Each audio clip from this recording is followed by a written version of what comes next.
Tony D and Little Joan with a screenwriter's rant on The Accountant 2, starring Ben Affleck and the Punisher, John Bernthal, as two brothers. Two brothers. Smash like and subscribe. Thank you for smash liking and subscribing. Check out my books. The links are in the description. Comedy horror in South Jersey. It's the Pineys. Books 1 through 16, available at Amazon.com. Don't forget, Kindle Unlimited is free. Now, I did not see the first movie, but I heard good things. Still kind of on my list of movies to see.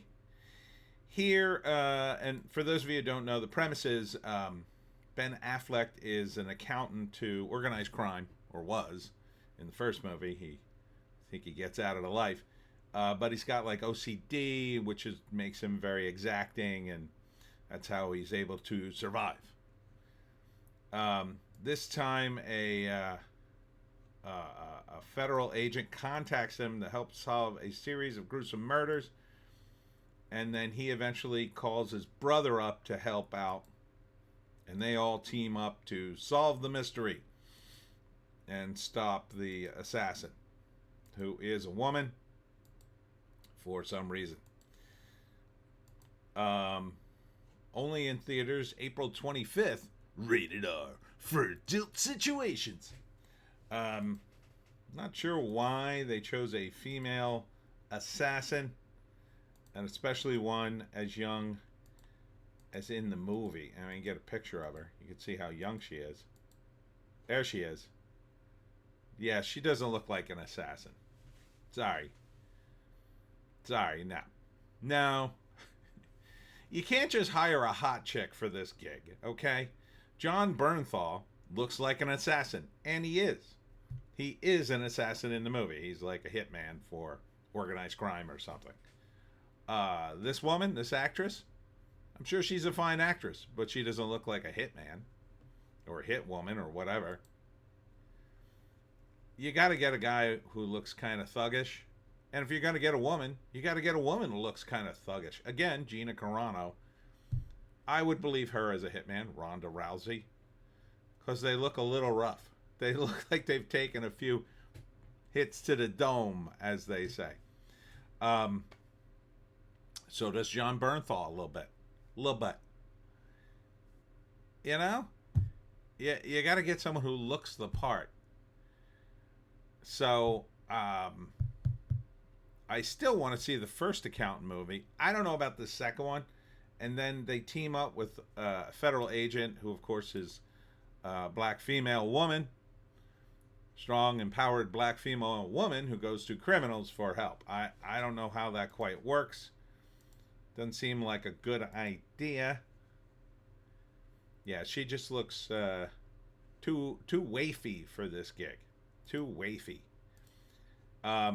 But anyhow, they're trying to solve the mystery. Yeah, I don't know. I like the personal connection between the brothers. That's nice.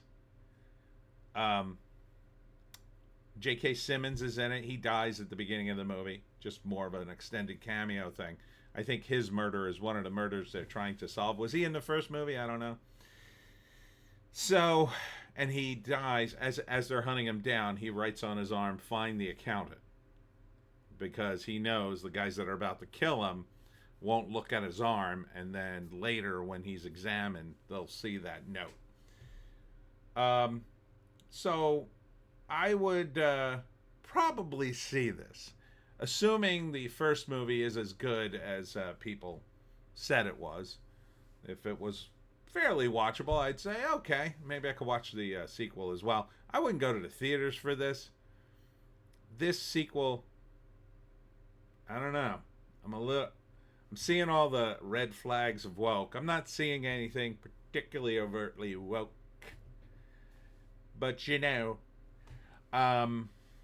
So first act, J.K. Simmons gets whacked along with a bunch of other guys, and the feds they're at the end of their rope. Well, the only solution is to talk to criminals. So they do. They find Ben Affleck somehow, or he contacts them because he's so super smart. And they team up, and then halfway through the team up, he calls his brother, and we need help, so they call the brother. And then the second act has a little bit of the relationship between the two brothers. You know, why didn't you ever call me and talk to me, that kind of thing. Um, you know, so we find out about their relationship. So that's all good stuff. And then the third act, they just kill a bunch of dudes. they find the woman responsible. They kill a bunch of dudes, and I guess they eventually kill her. But again, not the villain I would have picked. I mean, yesterday I looked at G20. Homelander's playing the villain in that. Homelander's a good villain. The guy, Anthony Starr is his name. He's a good villain. Oh yeah, he's a good villain. Now imagine him as the assassin here. That would be cool, in my view. But sure. I guess we can go with some random hot chick you casted for the role. I don't mean to denigrate her. It's not her fault. It's really not. She's just trying to get a gig. She's an actress. You know, it would be different if they cast her as the seductive assassin who lures men to their death by being all sexy and distracting them, and then she kills them, as opposed to someone with a knife and a gun who sort of bullies her way in and kills a dude. Like, that's not the way to do women. That's not the way women are going to murder people. So I'm sure she's fine. I'm not making fun of her. It's the decisions that the filmmakers have decided to make. All right, let's do the write-up here. We have a write-up? No, we got to go to the IMDb. IMDb.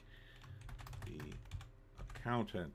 There's the first one. That was 2016, when the world was slightly more sane. Christian Wolff applies his brilliant mind and illegal methods to reconstruct an unsolved puzzle of a Treasury chief's murder. Oh, so it's a Treasury chief. Not sure why he's involved. Directed by Gavin O'Connor. Writer Bill Dubuque. Now, let's see. Were these guys on the first movie is the big question.